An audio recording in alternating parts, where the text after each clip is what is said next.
Okay, so I'm just going to be spitballing as I usually do in my videos, and I already talked about the contradiction of curiosity and fear on my Patreon some time ago, but nobody saw this video, so I'm going to be talking about this here because I do believe it is very important.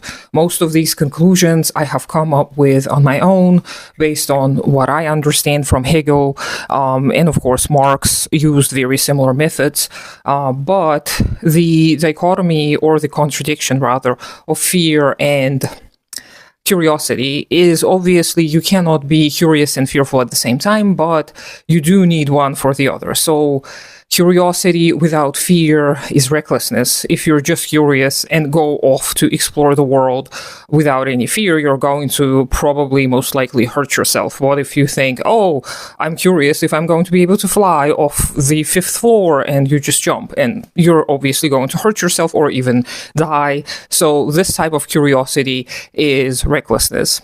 It's not true curiosity. Fear without curiosity is going to be basically stagnation, because you have no room for anything new. So you cling to whatever is comfortable, whatever is known, and you have no space to explore. So fear without curiosity is stagnation. Now, the contradiction of fear and curiosity is a contradiction, in my opinion, is because in order to achieve true curiosity, you have to face your fear. And once you face your fear, you have to sit with it, and at a certain stage of your sitting with your fear, whatever that may mean for you, you're going to overcome your fear. And remember that the time that overcoming may take, it is not linear, right? It is not, oh, you level up and now you have no fear.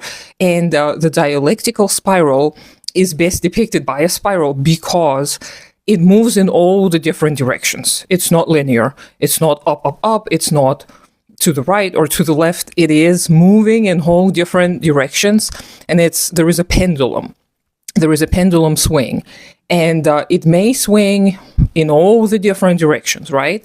So when you overcome your fear, depending on where you are at with your other contradictions, same goes for societies, right? Same goes for collectives of people, depending on where they are in their material, productive development, they're going to be at a certain stage, and depending on where their fear or their curiosity is going to push them to, these are the areas they're going to kind of develop, right? But personally, what it may look like is when you overcome your fear, you don't become reckless, you don't become brave and fearless in all the aspects and areas of your life. You do understand why this fear may have been instrumental for your own personal development. Same goes for collectives. When collectives are willing and ready to look the fear in the face, they may be able to overcome and learn more about themselves, more about their environment, and they can move in a certain direction, right? And again, the spiral, it moves in all the different directions. It's not just up or just right or just left. It moves in all different directions. So the progress, therefore, is not going to be linear as well, which is very, very important to bear, because in the modern world where everything is seen as black or white, it is very hard to hold multiple truths at once. It's very hard to not believe that progress is just going to be better, better, better, right? The conditions improve and improve and improve. So if you sit with your fear, this means you are willing to learn more about the world, which is a very simple truth to acknowledge.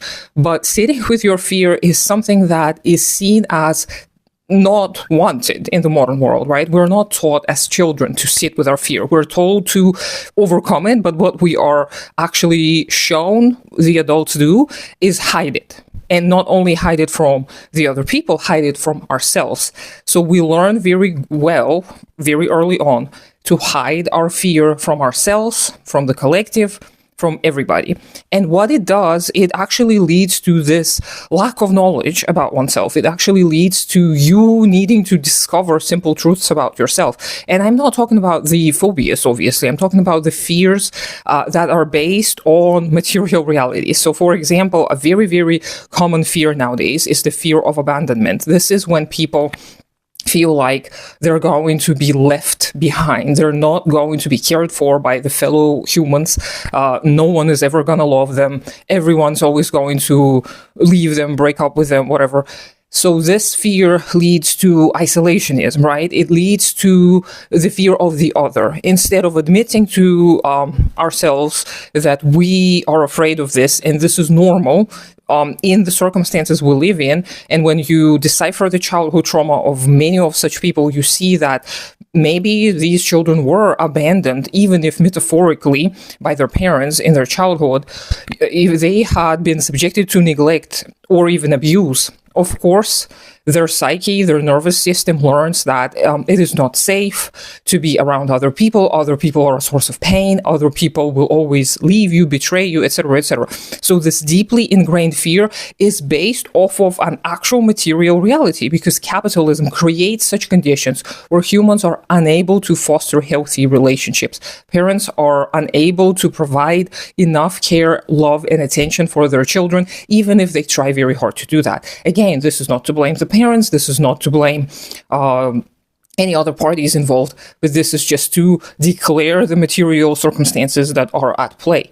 And when you sit with that fear, when you realize that you are afraid of the same things baby you or toddler you or little child you were afraid of, you can legitimize that fear without giving it power. You can say, yes, I understand why I may be afraid of people leaving me and abandoning me.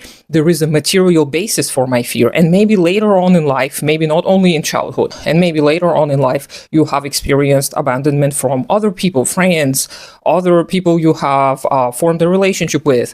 And this fear feels like it is absolutely legitimized and it's never going to change, right? So people with the fear of abandonment often strive to replicate the conditions that feel familiar to them, right?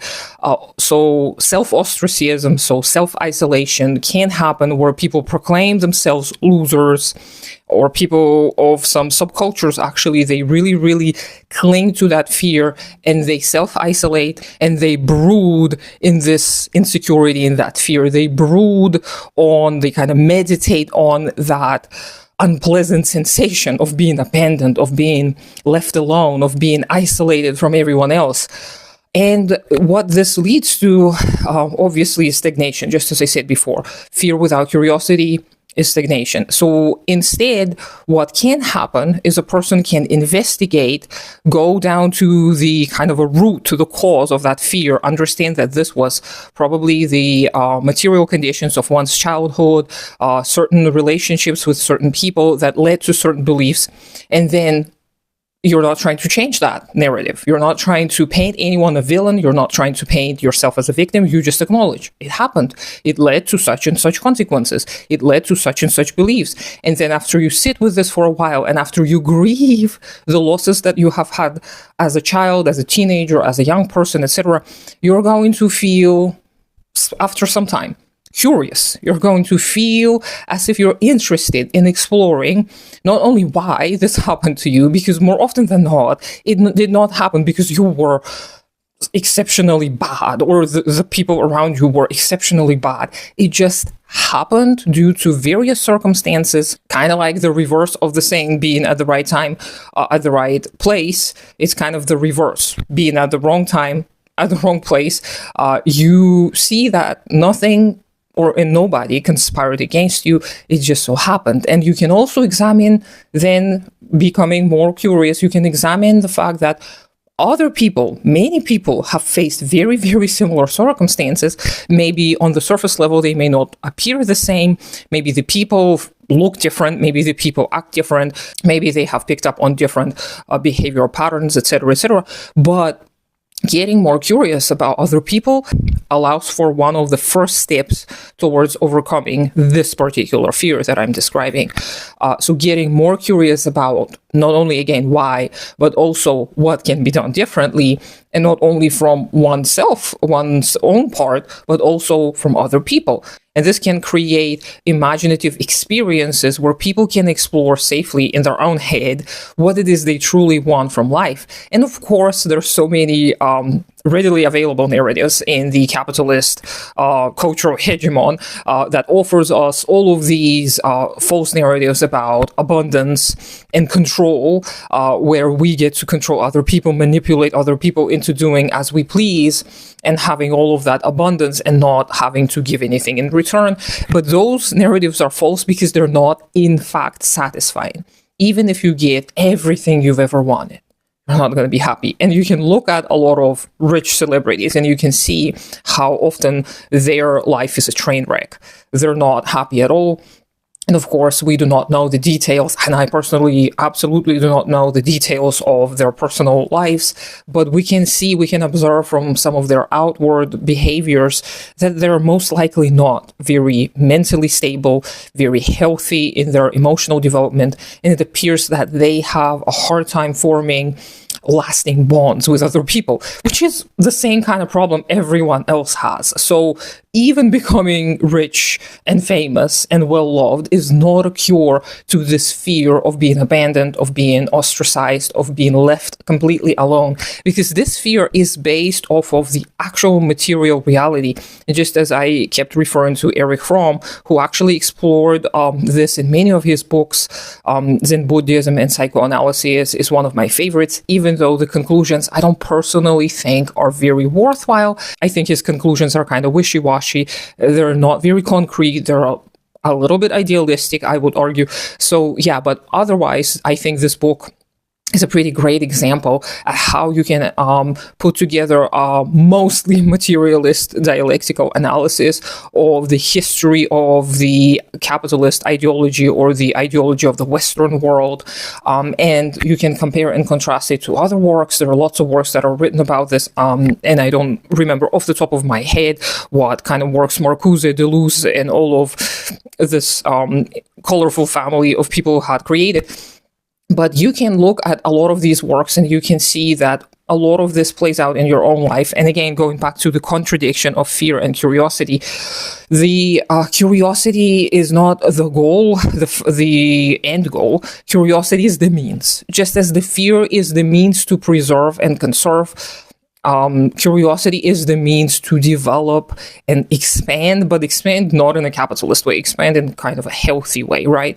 And experiment. So curiosity leads to experimentation. When you get to try new things, when you get to try new methods of production, when you get to try new ways of relating to people. So I wish more people actually applied these kind of dialectical schemas to their own personal life, because even if you do not witness a proletarian revolution, a workers' revolution, or a peasant revolution in your lifetime, you can still benefit from learning dialectical materialism, because it's going to improve your own life. When you sit with your fear, when you face your fear, when you ask yourself all of these hard questions, you may receive some unexpected answers. And of course, you have to first go through all of the masks and projections that you had to create in order to feel safe and secure, in order to kind of blend in with that world, in order to survive under the terrible conditions, circumstances of capitalism.